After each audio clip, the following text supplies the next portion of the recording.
大家好，这里是动漫研究院，我是院长。我推的孩子第3季终于开播了。如果你以为第2集的片头曲只是画得漂亮，歌很好听，那你可能被动画组骗了。因为在这支片头曲里，其实藏了大量角色命运的伏笔，甚至已经在暗示未来的走向。今天就让我们来逐帧解析，看看动画组到底在片头里偷偷放了多少不能明说的细节。首先是开头一闪而过的几串文字，像是在跟观众暗指《15年的谎言》这部电影里面到底有多少事实，多少虚构，偶像成分有多少，内容有多直接，多硬核。就像很多电影都会在开头放上真实改编或纯属虚构这样的标语。接着画面切换，小倩身穿礼服在镜子前化妆，然后把化妆品全弄倒，暗示着一切都是靠演技演出来的。但不可否认，她已经成为名气极高的女演员。下一幕，妹母把手上的衣服随意抛出，暗示她其实也开始尝试多元发展。然后是加奈身穿黑色礼服，头戴面纱，宛如参加丧礼时才会穿的风格。这边有在第1季出现过的以 B 小艇身份上台表演时穿的衣服。后面还有加奈她自己演出时的照片，跟阿奎亚玩接球时用的棒球手套，还有棒球代表歌手的麦克风，种种迹象表明加奈即将离开 B 小艇，并且会失去阿奎亚。接着切换镜头，会发现刚刚的加奈其实在橱柜里，右上角17到18代表着年纪，其他还有15到16岁时作为过气演员生活，7到8岁时的演艺生涯巅峰，后面还有其他不同年龄段过着不一样的生活橱柜，暗示着加奈过去一直在不断的适应新的环境，最后的失去让他流下眼泪。下一幕来到咬着嘴唇的美弥子，旁边的草莓代表着草莓娱乐经纪公司，上面的霉菌丝代表公司一直不断被侵蚀，旁边缺的那一口应该是代表着曾经失去的星野爱。桌上的酒杯还有烟盒都在说明美弥子一直都在顶着压力，努力撑着随时可能倒闭的公司，表情充满焦虑与憔悴，眼神看起来应该是愤怒。后面接着露比趴在一堆粉色宝石跟须字上，镜头切换发现成堆的宝石跟须字都在浴缸里，周围空无一物，只有一扇落地窗透露着微光。之后原本趴着的露比抬起头，眼神空洞，表情像是被榨干一样，就好像是心有余而力不足，一个人一直在默默承受着外界压力。接着切换露比看着满墙的星野爱照片以及满地的星野爱玩偶，看着这些玩偶，露比的眼神透露着黑化。下一幕来到泳池边，出现小倩、加奈、露比3人像平常一样相处，但是底下出现一段日文。院长我因为不太懂日文，所以大概翻译的话应该是假装没有问题，但前面的问题2个字又被划掉，所以这段院长我的解读是3人各个心怀鬼胎。后面从泳池里出现的 Memo 同样也有自己的小心思。之后出现直升机，4人开始整装，来到观众面前，脚踩着一堆爱字，代表这些观众是因为星野爱才来的，而他们想打破星野爱在观众心中的地位。接着出现碎裂的手机荧幕，上面写着你能撑多久，要不要来试试看。这其实有点像在挑衅观众，就好像故意要让观众抱着看笑话的心态来关注他们，最后再跌破观众的眼镜。而事实上身为观众的我确实被惊艳到了。后面4人用全新风格开始大跳，每个人的服装造型多了一份利落感，尤其露比的发型还多了一份成熟韵味。接着露比的眼睛被像是马赛克一样的东西遮住，就好像社会新闻为了保护当事人而做的特殊处理，其实是暗示着这一季的露比开始为了复仇不择手段，已经跟以前的露比不一样了，让人开始疑惑这人到底是谁。嘴里的青蛙应该是代表井底之蛙，意思是对露比来说，演艺圈的事情他知道的太少了，只能不断的靠谎言去隐藏他的无知。下一幕接写实画风，上面的针管明显是吊点滴用的，纱布缠绕应该是为了固定管线用的，手腕上的绑带是病患需要佩戴的，用来识别身份的标签，这边明显是对应着露比的前世。下一幕接4位女角大跳椅子舞，这边有2个细节，第一个是身上穿的衣服，加奈跟露比的制服都是红色的，另外2个都是黑色的。这里院长我大胆猜测一下，应该是代表4个女生在阿奎亚心目中的地位。一般来说红色一定比黑色显眼，所以作为阿奎亚的妹妹露比跟阿奎亚真正喜欢的人加奈，在她心中的地位绝对是最重要的。另一个细节就是下半身穿着传统皮靴的加奈，大胆光腿的小倩，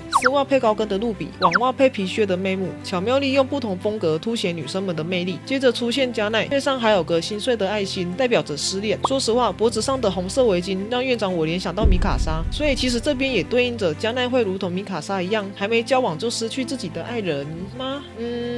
有可能吗？我们先暂时保留。再来这一幕其实有点悬，如果考虑到4个女生里跟主线剧情比较有关系的2个人，那这里应该是露比跟小倩的手，只是中间这颗应该是青苹果吧。如果套用一下亚当与夏娃的故事，这是不是代表着智慧果实呢？所以这个画面很可能是在暗指露比从小倩身上得知更多关于凶手的事情。接着出现加奈跟小倩，一个转身，小倩把加奈挡在后面，并且比出不能说的手势，代表加奈不清楚情况，而小倩知道一切，但是选择闭口不谈。下一幕快速插入，小倩看着镜中扮演星野爱的自己，代表着她其实并不喜欢扮演星野爱，但是为了阿奎亚能继续喜欢自己，她要不得不继续假扮，表情透露着无奈。之后切入美母在舞台上唱歌又转场卸妆，再度暗示她也有自己的小秘密。后面又接着4个女生扮演修女，墙上的照片有星野爱跟她的双胞胎小孩，他们就像神明一样被世人祷告。这边其实有个细节，双胞胎的背上都只有一边的翅膀，而星野爱则是戴着皇冠。有趣的是，露比虽然扮演修女，但是图片里的其中一个小孩却是她自己，所以这边的修女露比，院长我比较倾向是指露比的前世。小倩因为扮演星野爱，所以才有机会跟阿奎亚走比较近。加奈则是因为加入 B 小艇成为偶像，重新有机会走红。美母则是因为梦想成为偶像，如今加入 B 小艇，所以才有机会实现。也就是说，这边应该可以解读成他们4人都因为星野爱的关系，无论多少都还是有得到好处。接着眼里失去星星躺在花海里的阿奎亚，看着出现在他身上的星野爱化作羽毛消失。这段其实是对应着上一季阿奎亚以为复仇对象已经不在了，但其实真实情况我们借由智商超群的小倩解读就可以得知，因为星野爱的事情让阿奎亚长期倍感压力，所以在没有厘清事情原貌的情况下，潜意识里想摆脱一切的阿奎亚擅自认定复仇对象已经不在，所以这个花海也可以理解为阿奎亚打算找个目标度过余生的想法。但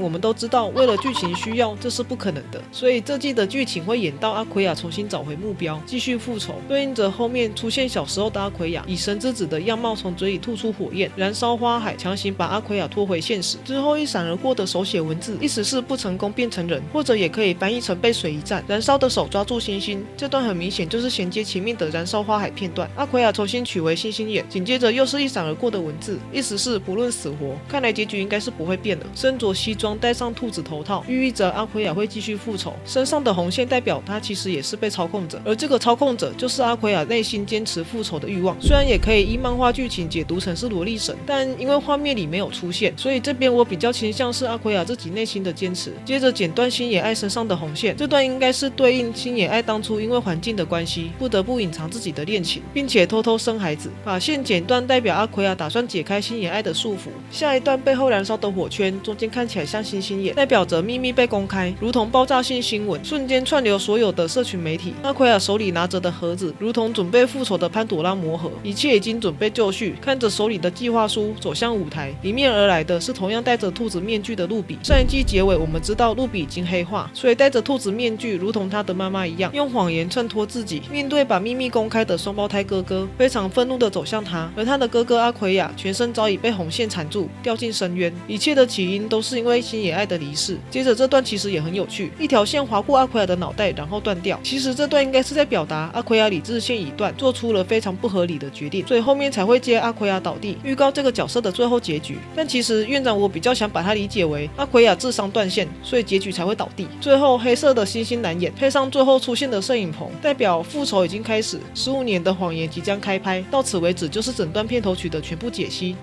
不知道这算不算过度解读，不过依片头曲的内容来看，这次第3季的内容应该会演到漫画第108话。对了，顺便再说一下，第1集的神转场也非常好看，深刻感受到动画组对这部作品的用心。那么以上就是本期影片的全部内容，喜欢再帮我按赞、订阅、分享，我们下次见，拜拜。